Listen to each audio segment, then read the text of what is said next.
Horror कहानियाँ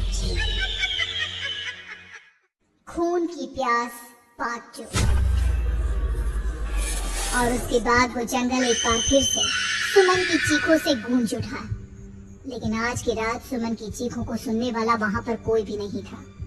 अगर वहां पर कोई मौजूद था तो बस हरिया, जो कि अब एक भेड़िए में बदल चुका था। सुमन के बालों को पकड़कर घसीटते हुए वो जंगल के बीचों बीच एक जगह पर ले जा रहा था। अगली सुबह गांव में। अरे भाई, पता नहीं क्या बात है, अपने गांव का हरिया किसान और उसकी पत्नी सुमन दोनों गायब हैं। दोनों का कोई अता पता नहीं। अरे कैसी बातें कर रहे हो भाई, ये कब हुआ है? अरे पूरे गांव में खबर फैली पड़ी है। कल रात को दोनों खेत की तरफ जा रहे थे, लेकिन लौटकर आए ही नहीं। तो हो सकता है अपने खेत पर होंगे। पूरा गांव ढूंढ कर आया है भाई। जानते हो क्या मिला वहाँ पर? क्या हुआ भाई? क्या मिला? बताओ हमें, क्या मिला? अरे हरिया की पत्नी सुमन के कपड़े पड़े हुए थे। शरीर का एक एक कपड़ा फटा हुआ झोपड़ी के बाहर पड़ा था, लेकिन दोनों पति पत्नी का कोई पता ठिकाना नहीं था। अरे भाई, लेकिन उसका जो दोस्त है ना रामू किसान, उससे पता करके आते हैं ना। अब तक तो दोनों साथ ही खेत पर जाया करते थे। हाँ, हमें उसके घर जाना चाहिए भाई। चलो वहाँ चलते हैं, चलो। वो सारे लोग रामू के घर पर पहुँचते हैं। रामू अपने घर के बाहर बैठकर हुक्का पी रहा था। आज सारे के सारे लोग टोली बनाकर मेरे घर क्यों आ रहे हैं? क्या कोई मर गया क्या भाई? अरे कैसी बातें कर रहे हो? तुम्हारा सबसे अच्छा दोस्त हरिया और उसकी पत्नी गायब है और तुम यहाँ बैठकर हुक्का पिए जा रहे हो? रामू ने अजीब सी नजरों से उन सब गांव वालों की तरफ देखा, जिसकी वजह से वो लोग एक बार के लिए डर गए। गायब है? अरे गायब नहीं है, मुक्ति मिल गई है। उन दोनों को मुक्ति मिली है। इस दुनिया में आकर हर इंसान पाप करता है और उसे उसके पापों के लिए मुक्ति मिलना बहुत जरूरी है। अरे ये कैसी बहकी बातें कर रहे हो भाई? हैं? और इसका चेहरा अजीब सा क्यों लग रहा है? लगता है दोस्त के मरने का गम बैठ गया है। पागल हो गया है शायद ये पागल। ये बात सुनते ही रामू चीख कर जोर से चिल्लाते हुए कहता है, पागल मैं नहीं हूँ, पागल तुम सब हो। और ये शैतानी जंगल अब तुम में से किसी को नहीं छोड़ने वाला, सबको खा जाएगा। याद रखना मेरी बात। शैतानी जंगल? कैसा शैतानी जंगल? लगता है रामू पागल हो चुका है। हमें यहाँ से चलना चाहिए भाई। चलो। तभी रामू की पत्नी बाहर आती है। नहीं, आप लोग इनकी बात का बुरा मत मानिए। 2 दिन पहले हरिया के साथ खेत पर गए थे। जब से वहाँ से आए हैं तब से ऐसी ही बातें कर रहे हैं। भगवान जाने ऐसा क्या देख लिया उन्होंने, खेत में कुछ भी बड़बड़ाते रहते हैं। लेकिन गांव के लोगों ने कमला की कोई बात नहीं सुनी और वो सब वहाँ से चले गए। रात अब धीरे धीरे ढलने लगी थी। तभी अचानक किसी ने धीमी सी आवाज में रामू को पुकारा। रामू, आजा, मैं तुम्हारा इंतजार कर रहा हूँ। और सुनो, अपनी पत्नी को साथ लेकर आना, नहीं तो काम अधूरा रह जाएगा। ये आवाज सुनते ही रामू के चेहरे पर शैतानी मुस्कुराहट आ जाती है। वो धीमे कदमों से अपने घर के अंदर आता है। क्या हुआ? तबीयत ठीक है ना अब आपकी? मैं तुझे अपने साथ खेत पर ले जाने आया। चल। मैं तुम्हारे साथ कहीं नहीं जाने वाली।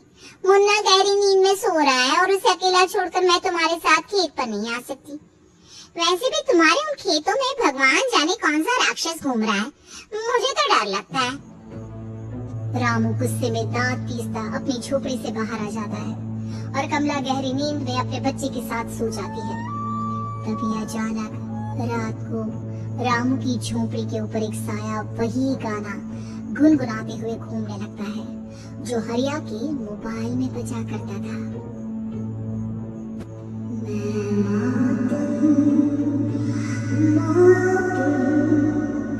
मैं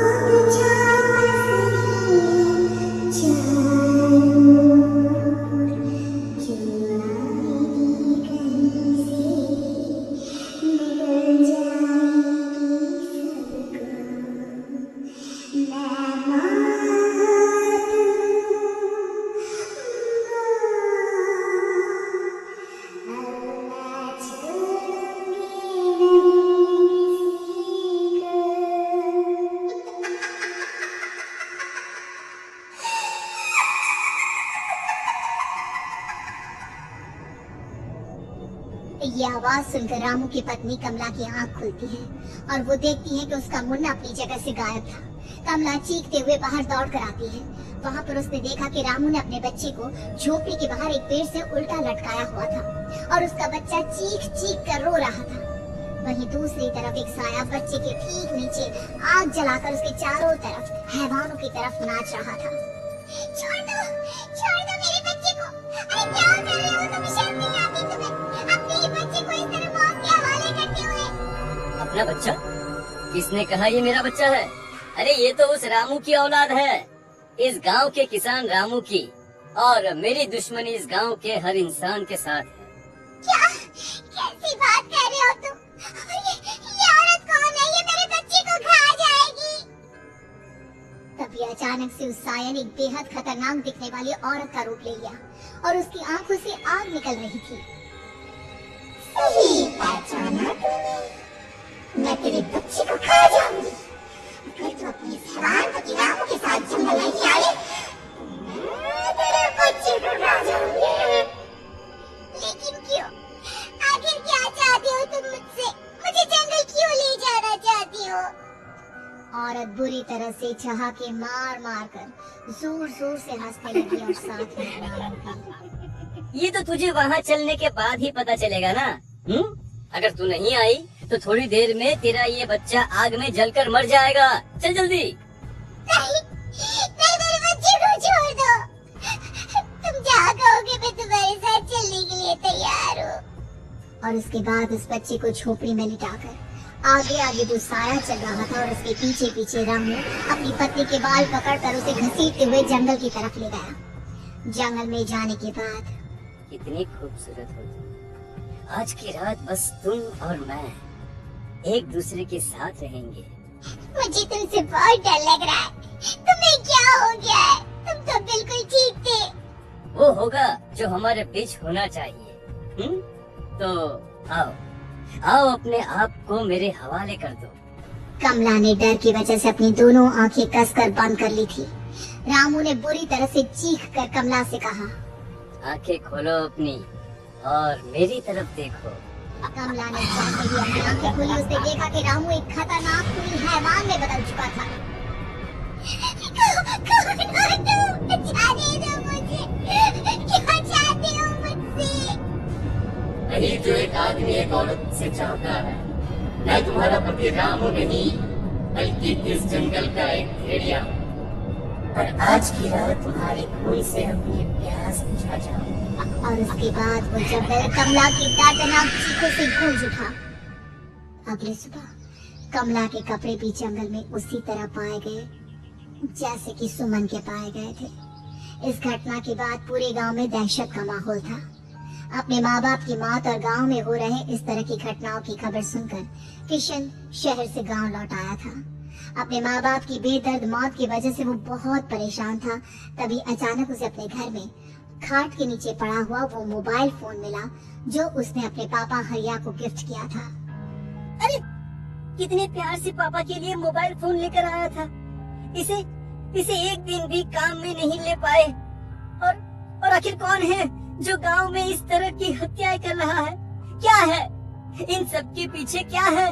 मुझे पता करना ही होगा, वरना एक दिन पूरा का पूरा गांव खाली हो जाएगा। इस गांव में एक भी जिंदा इंसान नहीं बचेगा। गांव के लोगों की मदद करने के इरादे से किशन अपने गांव से दूर एक दूसरे गांव में बहुत बड़े तांत्रिक के पास मिलने के लिए गया। तांत्रिक बाबा, अब आप ही कुछ उपाय बता सकते हैं। भगवान जाने हमारे गांव को किसकी नजर लग गई है। नजर नहीं लगी है, किसी ने तुम्हारे गांव को बद्दुआ दी है। किसी सताई हुई आत्मा का प्रकोप है और अब वो पूरे गांव में किसी को नहीं छोड़ेगी जब तक उसकी आत्मा को शांति नहीं मिल जाती। अरे लेकिन ऐसा कौन है बाबा? किसकी आत्मा है और कैसे मिलेगी उसे शांति? मौत है, मौत कहीं से भी आएगी और सबको निगल जाएगी। इससे बचने का सिर्फ एक ही उपाय है, लेकिन उस उपाय को करना आसान नहीं होगा। जो भी उस उपाय को करने की कोशिश करेगा उसकी जान जा सकती है। भले ही मेरी जान चली जाए, लेकिन मैं अपने गांव के लोगों की जान बचाने की पूरी कोशिश करूंगा बाबा। तो ठीक है फिर, अगली अमावस की रात जैसा मैं कहता हूँ वैसा ही करना। अमावस की रात तांत्रिक के बताए अनुसार किशन अपने साथ केरोसिन लेकर जंगल की तरफ चल पड़ा। उसके हाथ में देवी के मंदिर का सिंदूर भी था। किशन जंगल के बीचों बीच पहुंचा। ये देखकर उसकी आंखें फटी की फटी रह गई। वहाँ एक उबलते पानी का तालाब था और कई लोगों की लाश लटक रही थी। किशन के माँ बाप की लाश भी वहीं थी। माँ, बापू, क्या हो गया? ये क्या हो गया? तभी वहाँ पर एक औरत और आदमी आते हैं। उन्हें देखकर किशन चौंक जाता है। गोपाल काका, आपकी तो 5 साल पहले मौत हो गई थी। और निर्मला काकी, आप? मौत तो हो गई थी, लेकिन तुम ये नहीं जानते कि हमारी मौत कैसे हुई थी। क्या कहना चाहते हैं आप? कुछ नहीं, बस ये जान लो कि अब इस गांव में कोई जिंदा नहीं बचेगा। लेकिन क्यों काकी? क्योंकि 5 साल पहले इन गांव वालों ने मुझे डायन बताकर पत्थर मार मार के मार डाला। मेरी कोई गलती नहीं थी। गांव का एक बच्चा क्या लापता हुआ, सारा इल्जाम मेरी पत्नी पे डाल दिया। और जब मैंने निर्मला की जान बचाने की कोशिश की तो मुझे भी मार डाला। आपके साथ ये बहुत गलत हुआ काकी, लेकिन आप जो कर रहे हैं वो भी सही नहीं है ना? तुम यहाँ से चले जाओ वरना तुम भी नहीं बचोगे। हमारी आत्मा पिछले 5 साल से मुक्ति के लिए भटक रही है। चले जाओ यहाँ से। मौका देखकर किशन सिंदूर उन दोनों के ऊपर डाल देता है। उनका शरीर जलने लगता है और वो भयानक तरीके से चिल्लाने लगते हैं। अगले ही पल किशन उनके ऊपर केरोसिन डाल देता है और वो दोनों जल जाते हैं। किशन अपने माँ बाप और दूसरी लाशों का अंतिम संस्कार करवाता है और अपने घर लौट आता है। लेकिन वो अभी भी इस बात से अनजान है कि मोबाइल अभी भी बज रहा था। मैं